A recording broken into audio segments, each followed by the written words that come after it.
Hello, welcome to our webinar. I'm Dr. Andrew Miller. I am a child and adolescent psychiatrist. I've completed my studies at the Indiana University School of Medicine and completed my psychiatry and child and adolescent residency and fellowship respectively there as well. And I'm here with a colleague of mine who deserves much of the credit for putting together the presentation here today. So I'll allow her to take over from here. Thanks, Dr. Miller. Hi, I am Kathleen Kleckner. I am a psychiatric PA. I actually also went to Indiana University, Bloomington for my undergrad in psychology. And then I went to PA school at Midwestern University in Downers Grove, Illinois. I just want to thank you for joining us to discuss mental health and its significance in the adolescent population.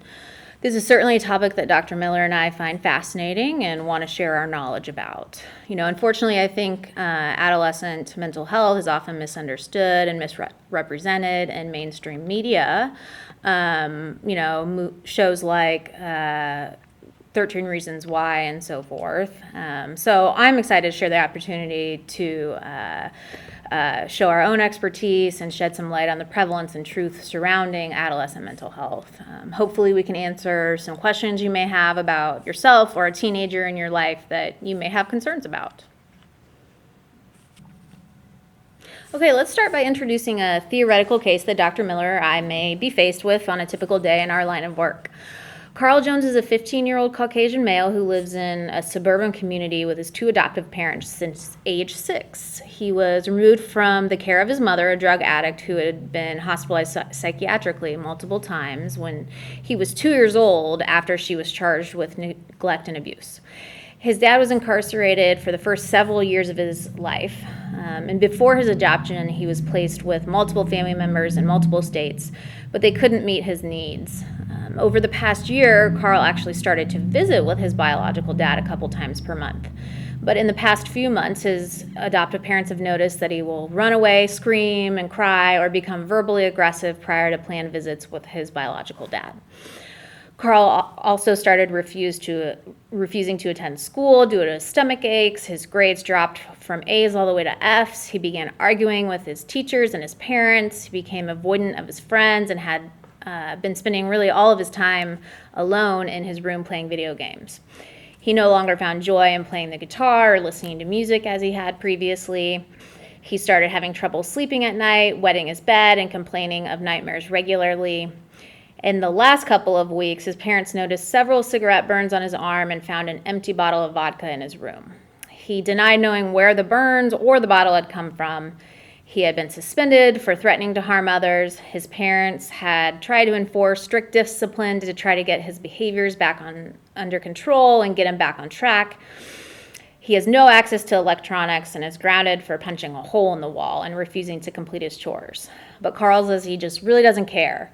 He will rarely eat, take a shower, or get out of bed. When Carl tells his parents he's sorry and can't control himself at times, they don't believe him. He says he hates himself and is a failure, but his parents believe this is an attempt to get out of consequences for his behavior. In the past few days, he has refused to talk to either of his parents, and they found a note saying goodbye with a bottle of over-the-counter pain medication in his bedside table when they checked for any other alcohol or drugs in his room. So this may seem like a lot of information, but we will return to this case regularly throughout the presentation and ask Dr. Miller to give his expert opinion as we tie it into the various subjects we cover along the way. So I do think it's important for us to have a basic understanding of the differences between the adolescent growing brain and the adult brain. So in general, the brain, of course, is made up in several different areas, and each of them has a pretty distinct job. At different stages of life, these areas are developing and evolving at different speeds, which in turn affects the person's functional abilities and capabilities at any given time. So as noted here, the amygdala, which is kind of right in the center, kind of back part of the brain, is really the key player when we're talking about adolescent brains and their functioning. It's responsible for our immediate reactions, our reactions, including fear, aggression, kind of impulsive reactivity, and so on and so forth. And that part of our brain actually develops pretty early on in life. To the contrary, the frontal cortex, which is up here, kind of the forefront of the brain, on the other hand, it's in charge of what we call like our executive functioning. And so what that means is it's our ability to control our reasoning and the ability for us to think really before we act. It's important to know that this part of the brain really doesn't evolve or reach its maturity until well into adulthood. And so that's really a key difference between the adolescent and the fully grown adult brain. Furthermore, there's brain pathways and nerve cell communications that are always developing rapidly as we grow. So we really have to consider exposure to alcohol, illicit substances, or even prescriptive substances while somebody is in their mama's womb, so in utero, but also along the way as their brain's developing, because essentially use of drugs or alcohol or other substances can delay or even permanently alter the development of a healthy brain. So the take-home point for this slide, I guess, is that the teen behavior is really ruled by their amygdalas. So much more reactive, much more emotional, and very, very much less thoughtful or logical as far as the decisions they make. So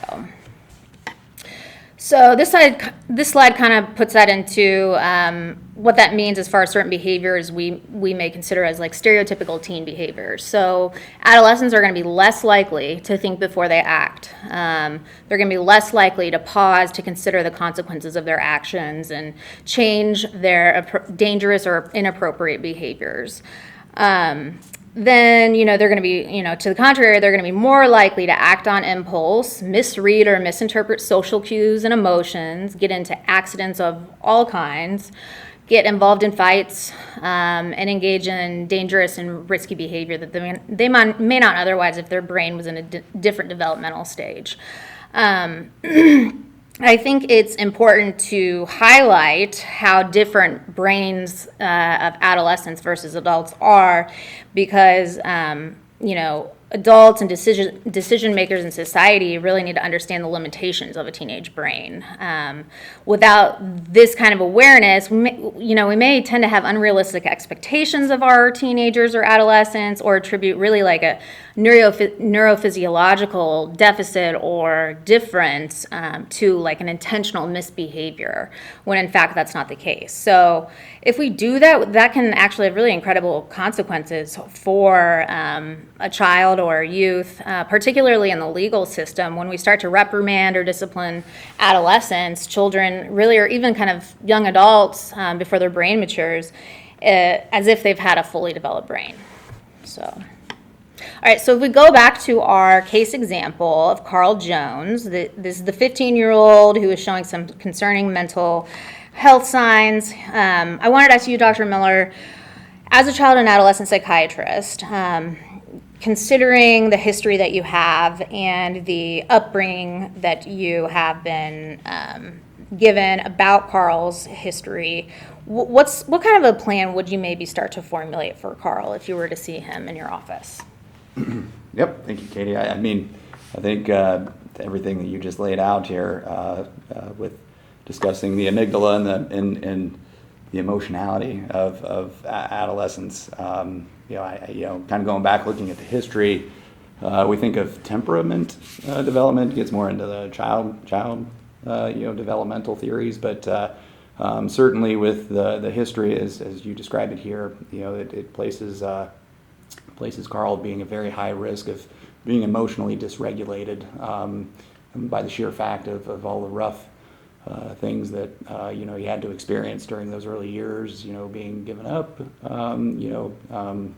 at 2 years of age on the basis of neglect and abuse, and coming from a home where his biological mother, certainly was dealing with some of the challenges that she seemed to be dealing with psychiatrically, as well as substance use, an important feature to that. And then following from ages 2 to 6 years of age, being tossed around a bit, not really having quote unquote stability, that's certainly going to be a very critical time of a child being able to develop that sense of self and security, but he would certainly be at much higher risk of not being able to develop those things. What kinds of, as a child and adolescent psychiatrist, what kinds of things do you think that you look for in a patient that may kind of be different than an adult psychiatrist? Are there certain aspects of their history or their childhood or just in general that you think that you really, really hone in on as opposed to maybe if you were seeing an adult? Most certainly. I think that really speaks to the specialty as it is. So taking this case, for example, I think one of the very important features of this would be, say, if they were coming in and seeing me in probably in acute care scenarios, I'm sure we'll probably get into here moving forward. But in that scenario, it's human nature to identify problems, concerns in the moment, which certainly under those circumstances could be met with defense mechanisms of any of the family members kicking up, which could certainly prove to be detrimental for them in the unit. And that's probably one of the biggest distinctions between what we do in adult psychiatry versus that of child and adolescents, especially with adolescents, is that those first interactions are almost critical to identify strengths of the family unit as a whole, rather than divide, kind of unite in their front as far as reaching out, being vulnerable, getting help, which takes a great deal of strength in doing. And I think we as care providers have to be very self-aware of that fact as we are addressing them, especially initially, because that could really impact how they are going to seek out services furthermore in the future and what their relative level of comfort is going to be in doing that. It's really identifying, recognizing the strengths that it takes to do that versus, pointing out the weaknesses or the things that were done wrong, so to speak. Right. So involving the entire family. I agree. So I also think it's pretty important for us to kind of differentiate and loosely define mental health versus mental illness. Obviously, on this slide, we can tell that mental health really is what promotes, effective functioning in daily activities. So productive work life, school life, social life, being an appropriate caregiver, having healthy relationships, and really an ability to adapt and to change and cope with adversity. That is critical. And so when we're mentally, quote unquote, well, we really tend to be able to be quite flexible and be quite resilient when it comes to day-to-day life. I think, when we're considering mental illness, which is, collectively diagnosable mental disorders, but really the emphasis I'd like to make is that they're health conditions, because it's not unlike cancer or a heart attack. True mental illness usually always requires professional intervention of some level and treatment to some extent. It's typically not purposeful. It's typically not self-inflicted. And I don't know about you, Dr. Miller, but I hear a lot of times, especially from adolescents, that, their parents tell them just to think positively, or you're being negative, or you're bringing this on yourself, or it's kind of their fault because they're putting themselves in these situations and they're making these decisions. But we have to think back to, where's their brain at? Is their brain really capable of making different decisions? Probably to some extent, but maybe not fully. And so I think we have to appreciate that fact. Furthermore, being a health condition, it's important to think of it, like I said, if you think of it like a heart attack or cancer, you can't think your way out of that, and you really can't manage it on your own if you want to be successful in combating that. So, while it's helpful to think positively and change your thoughts, it's usually bigger than that, greater than that. So there's some kind of brain malfunction, whether it's a chemical imbalance or failed circuitry in the brain. You just can't think your way out of it like you can't think your way out of a heart attack. So it's important to know that, when you inaccurately assume that somebody has it within themselves to change this kind of like a true disorder or condition, that can create even a worsening of the symptoms. So what I very often see, and I'm sure Dr. Miller, you've seen this before too, where somebody has, legitimate major depression, they kind of, part of that is losing interest in, maybe their marriage, or losing interest in friends or hobbies, not completing their tasks at work as they're supposed to. So this then might lead to them losing their marriage or losing their job, which then could lead to feeling guilty and ashamed, even more depressed. And then you can see how this kind of snowball effect can take place, especially if you have people on the outside saying, hey, suck it up, you can do better. The worst case scenario, and unfortunately the possible outcome of this, is eventually suicide, because you reach a point of hopelessness and helplessness just because you can't get back on track by thinking your way out of it. So it's so important not to perpetuate the stigma of mental illness, and for us to all understand that, especially when it comes to our youth and adolescent populations.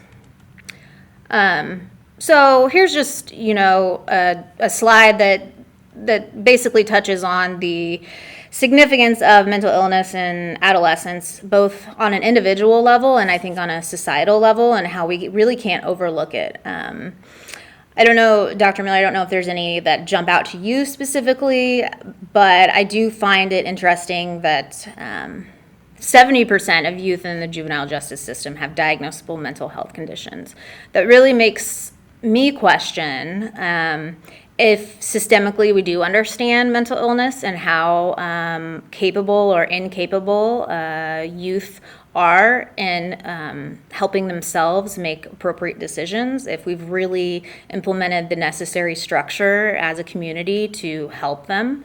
And that just jumps out to me, especially when you can consider that suicide is the second leading cause of death in ages 10 to 34, which is a little bit higher than adolescents. I recognize that, but that's a really important statistic when you're considering that only 51% of children 6 through 17 receive treatment each year. So this is a really preventable form of death, and I think it's really important that we hold webinars or conferences and so on and so forth to get this information out, to really emphasize that we have to catch these things early. And I don't think I really have anything to add to what you said. I think just for everyone else, I've kind of independently, as I've looked at these statistics, as Katie has presented them here very nicely for us to look at, very important for us to all of us as a society to take note of and be aware of, because then on the flip side of that, I think the most important thing that I draw from this is that it's look at this and say what can be done. Is that it seems like there's large avenues, as we let only 51% of youth ages 6 to 17 receive treatment each year. So that there's within these numbers there's a great I think an important lesson in that we need more in the way of resources, more in the way of supports for our youth, and to recognize again the importance of treatment for mental health across the board, and I'd say in particularly for our youth, and that how if we can do that, especially as a child and adolescent psychiatrist, I mean it's really kind of preventative medicine then at that point, right? If we're doing this out the gate, then certainly for these kids as they grow and they have families of their own and things of that, you're getting ahead, you're getting more bang for your buck that way. So if you can supply resources and give these kids what they need up front, then I think we're getting ahead of the game instead of staying behind it. Yeah. All right, so if we get back to our case example with Carl, I wanted to ask you, Dr. Miller, if you could identify some red flags you see in his history that would be really indicative of a high likelihood of maybe developing a mental health issue, particularly early on, and then maybe some thoughts about like how his symptoms have progressed. Do you have concerns with the rapidity with which the symptoms have progressed, and kind of what you're thinking clinically as far as the development of, red flags developing into essentially what amounts to a suicide note. Yeah. I mean, as I read through this here, as I mentioned before, those early developmental years being an important piece of the history for us to be taking into consideration as we approach this case. But then, as I look through this and make the assumptions that we're trying to really hit on the highlights of what is pertinent for this individual, the thing that I draw upon is that it's actually pretty miraculous in my mind that. That it seems as if maybe this is the first in the way of things that have begun to manifest for this now 15-year-old, 6 to 15, if he, getting A's up until that point, and then you introduce these visitations with this biological father whom, as it mentioned, was incarcerated for these early years, and then you can kind of start piecing together some of the concerns, and I know you're going to be asking questions based on that as to what is being identified as far as those visitations go. But anyway, I mean, I think it's important to draw from the fact that he's had seems like a remarkable time frame from that 6 years of age under this adoptive, a supportive, secure home. And it wasn't until you introduce these reminders of past histories and traumas and things like that, such as the father's visitations, that it seems like seem to correspond when his struggles seem to be coming about. So I think that's probably one of the biggest things that I draw from this case. Absolutely. Mm-hmm. So, as Dr. Miller mentioned, there's multiple warning signs in this, theoretical case. I kind of made a list of just a non-exhaustive list of additional signs and symptoms that you might look for in an adolescent that or in yourself, quite frankly, if you're a teenager listening, that, one in and of itself, it would, pique my interest, but I would say definitely if there's multiple of these symptoms that are developing and a shift from baseline in particular, that's definitely a cause for concern and potentially to reach out to a professional.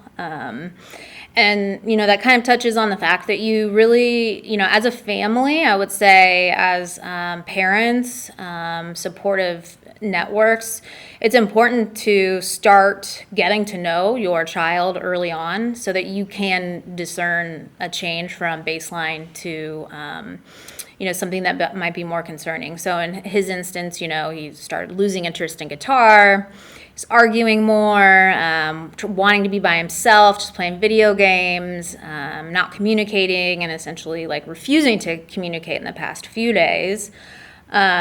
It seems like he developed a fear or a real avoidance of wanting to see his biological father. I think Dr. Miller touched on that nicely. That's a really big red flag. It's the variable that's kind of in there.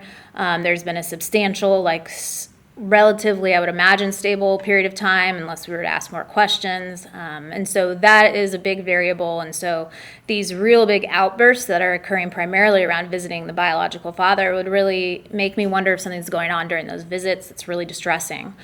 Decline in school, as mentioned, not eating or changes in weight, defiance. Interestingly enough, bedwetting, I think, can be seen as something that's really no big deal or something that should be embarrassing, but it's actually a really significant sign for something, psychogenic or psychological going on that could be creating that side effect. Sometimes people feel they're in a dream and that things aren't real. You can see, in a particularly psychotic disorders, strange thoughts, beliefs, or feelings, unusual behaviors.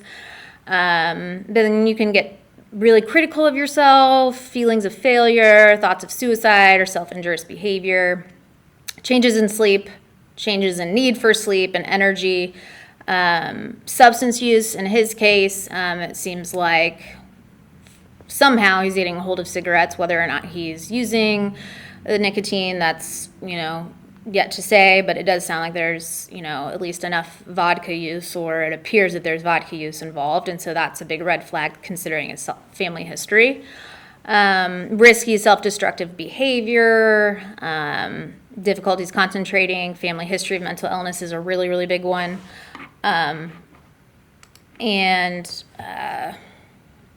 Just to really quickly run through these: crying, physical complaints. That's actually a common one I see in adolescents in particular. A lot of times anxiety can just manifest as like, oh, I don't feel good, Mom. I don't want to go to school today. I have a headache. And a lot of times that's just kind of like a physical manifestation of, some anxiety or other mental health issues. So that's something to be aware of. Sexually acting out, other impulsive behaviors, poor hygiene, not taking care of oneself. Sometimes adolescent boys we kind of write off as being smelly and whatever. But really, if there's a notable change or a refusal to complete hygiene or get out of bed, that's really important to recognize. Different interests, specifically, in kind of dark things like death or violence. Threatening others is really, threatening to hurt themselves or hurt, others is really important to take seriously. Talking to things that aren't there, hearing things that aren't there, not coping with daily activities. Worries, intense fears of body, appearance, nightmares, aggressive or non-aggressive, consistent violation of rights of others. That's a big deal. Multiple caregivers. In this case, he did have multiple caregivers. That can often lead to kind of attachment issues growing up. And then a history of abuse or neglect. It's a really, really big red flag. Go ahead. Just a quick factoid to interject, as she's been kind of going through symptoms. So we would disclose probably meets criteria for post-traumatic stress disorder. Post-traumatic stress disorder, of note, per the DSM-5, 80% more likely for those that have post-traumatic stress versus those that don't to have a corresponding or a comorbid condition, such as the highlighted ones are depression, or depressive disorders, anxiety, bipolar disorder, or even substance use disorders. So those things are important things to consider and keep in the background as we think about post-traumatic stress. Mm-hmm. Yeah, and keep in mind too, if you start to see more than one of these symptoms or even one really notable change, it's not a bad idea just to start with your regular primary care provider and get some input. But what I will say in children and adolescents, the development of the brain in particular does complicate the evaluation of somebody's mental health functioning. And so, going straight to a child or adolescent specialist may be important to consider right off the bat because it's really important to have early intervention in these cases. Just quickly, kind of things that could be done from home, more informally, or before all of this happened with Carl. Kind of what could have been going on from ages 6 to 15 that made everything pretty smooth. Perhaps there's a pretty open family environment of communication, discussing feelings, validating feelings. Feelings are really important not to dismiss or tell somebody they shouldn't have those feelings because they really can't change them. And really, if it's appropriate, sharing your own experiences of being sad or feeling lonely, that can be helpful so somebody doesn't feel like they're abnormal or strange. You can notice observable changes in functioning, like I said, from baseline, changes in interest, behavior, to an extent maybe what they're dressing as, who they're hanging out with. And you can get a lot of that information if you just spend more time with them one-on-one, not necessarily with an agenda, but it could help clarify your concerns if you do have some. And then just asking some other kind of external supports like teachers, counselors, friends if it's appropriate, other family members if they notice stuff too. And it's super important to discuss with these adolescents what you're noticing and express your concern and willingness to listen rather than judge or be, strictly about discipline and punishment. That typically does not help matters if there's mental illness kind of underlying these symptoms. So you want to ask how you can help, listen, try to make up a joint treatment plan or treatment decision on how to get help. And then, like I did before, kind of considering maybe approaching it not as, stigma might dictate, but if you had a heart disease, we'd go to the cardiologist. So if you're feeling really, really sad, we go to the psychiatrist. That's just kind of how things are, and there's nothing to be ashamed about. It's just a health condition that may even run in our family. So, sometimes teens just will not talk. It's very common. So in that case, it's important to really reach out to a professional to see if they'll talk to somebody else. Like I said, early intervention is critical before symptoms get worse and it becomes a life-threatening situation. Always call 911 if anybody's physical health is in danger or you feel somebody is really imminently in danger to themselves or others. And then help others in the family too, because they're going to be affected for sure by any people in the family who are suffering from mental illness. All right, back to our case, Dr. Miller. So when we look at this case, do you see opportunities where the family could have intervened, or teachers or police or other mandated reporters, we call them, could have intervened or may have intervened? And what kind of like a role do they play when it comes to society's real responsibility in caring for these kids? Yeah, I think just extracted from this case, I think in fairness to all of them that were involved, again, we mentioned that there seemed to be a corresponding factor to this, so it's really hard to probably be able to pull out that this was developing over any significant amount of time. So it may have been hard for any teachers or even parents to pick up on anything problematic, but it wasn't until maybe the introduction of these visitations from the biological father, because the grades then dropping from A to F, okay, then I think at that point it's good to begin to ask questions, perhaps, teachers maybe just inquire, hey, how are you feeling, more in a supportive nature versus, again, that tendency towards being condescending and really kind of being, why aren't you performing better, that kind of thing. I think, really being able to identify that there seems to be something going on, and I think the parents would be in a much better position to recognize that, and given that they have the knowledge of what's happening outside of the school. And I think maybe getting ahead in your questions here, but the things that parents would, the cigarette burns and the empty bottle of vodka, which theoretically as a teenager in the state of Indiana here, you would think that somebody would have had to have provided him that bottle of vodka. He would not have been able to obtain that himself. And so those immediately, parents would be mandated reporters. They're in contact with their child, and that's something that they could actually report to CPS, especially if they're, if he's going on these visits or whatever, spending time with the father perhaps. Maybe one of the possible individuals that could be introducing some of these things to him, but if they don't know where it's coming from, then they certainly have the right to report that, and in doing so, they're certainly going to protect themselves from any sort of accusations if these things come to light, say, as it seems like it's going to happen eventually, given the increasing need for acute care services to be employed for this young man.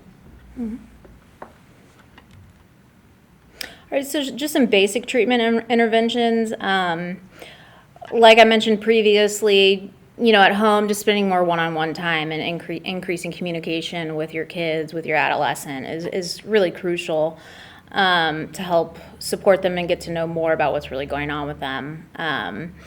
Therapy is kind of, a really significant and important step, often a preferred first step versus medications down the line.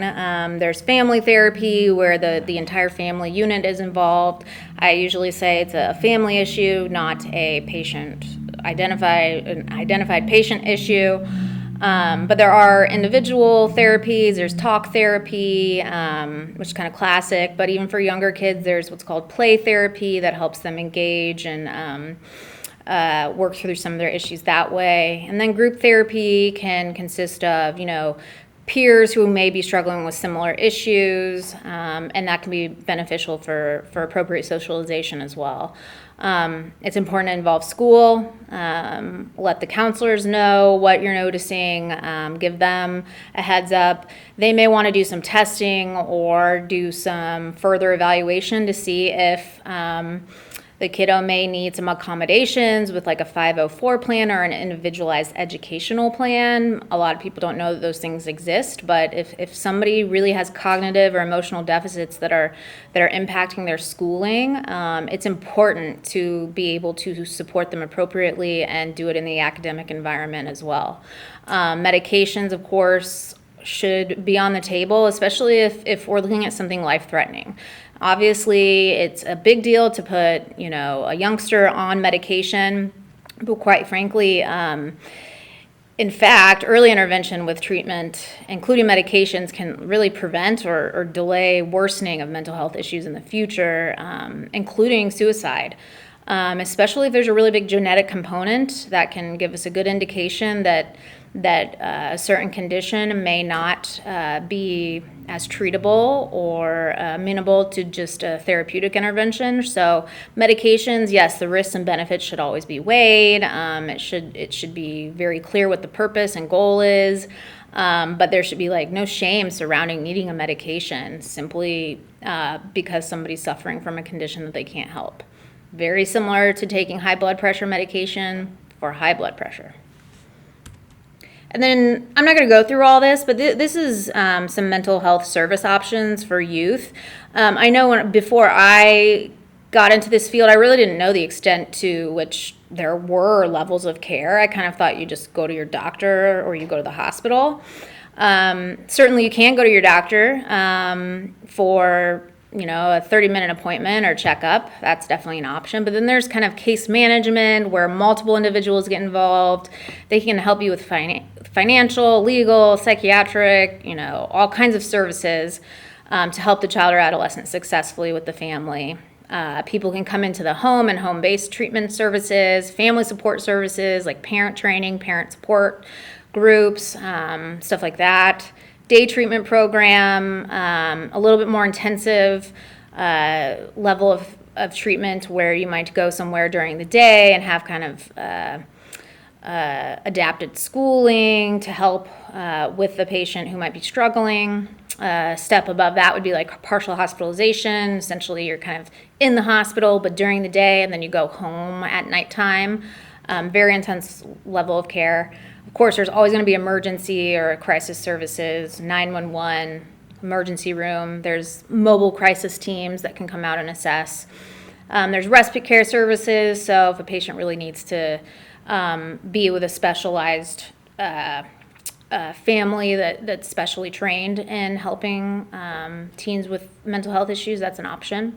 All the way down until hospital treatment. And so at NDI, we are a hospital. We're a state hospital, and I will let Dr. Miller touch a little bit on kind of our function after this next slide when we wrap up the case questions. So just in general, do you think he needs treatment? What do you think the parent's next step should be? What do you think needs to change at home? What could be going on? Any input you can give? I'll try to recap here quickly, given how you've laid it out here nicely. So certainly, you talk about the amygdala and the emotionality of him. You got all kinds of screaming factors coming out here. Saying goodbye, a bottle of over-the-counter pain medications in his bedside table. As they were checking for alcohol or drugs. So certainly warning signs aplenty going off for him doing something potentially impulsive, fatal. It's becoming very critical, so at this point they should be seeking out acute care services, and approaching him and saying that we feel strongly that you need to get care. Parents can then take him to make sure that they're doing that, and then it would be hopefully, again, in a supportive way of presenting it. Probably what most families, in my experience, are going to run into in these scenarios. They're going to get a great deal of resistance from the adolescent in this position. Depression, certainly a feature that seems to be arising here pretty strongly as we talk about the comorbidities, and that the very nature of the condition itself is that anhedonia, the resistance of going out, doing something for oneself, the very condition is preventing him from having the ability to go and seek out care for himself. And so it could probably be determined by some professionals as being a grave disability at that point, and falling under the category of being something that requires acute care treatment, even against what he would then in that position probably feel like is necessary for him. And that's probably most commonly what's going to occur. But even then, certainly avoiding anything in the way of coercive care is never good. A lot of education, a lot of support going along with that, but certainly generating a need to do something here quickly, because it's things have become very dangerous for him. All right, you want to talk about NDI? Thank you, Katie. Yes, I can speak to the NDI here, as Katie has put up some information, some facts about our hospital here, but instead of simply stating out the things that she's presented to all of you here, I think I just wanted to speak to the cause more than anything. Is we here at NDI, as the only adolescent state facility here in Indiana, are really striving to be kind of more medically designed, in that being more diagnostic, and making sure that we're putting together comprehensive treatment plans for the use and the progression of our youth to a more community-based form of care versus that of what has historically been more commonly addressed as an institutionalized form of care, which includes long-term hospitalizations, residential facilities, and things of that nature. So we're a small piece here at NDI. We believe that we're part of the resources that we spoke about earlier in this presentation that we need more of with regards to providing necessary psychiatric care to our adolescent population.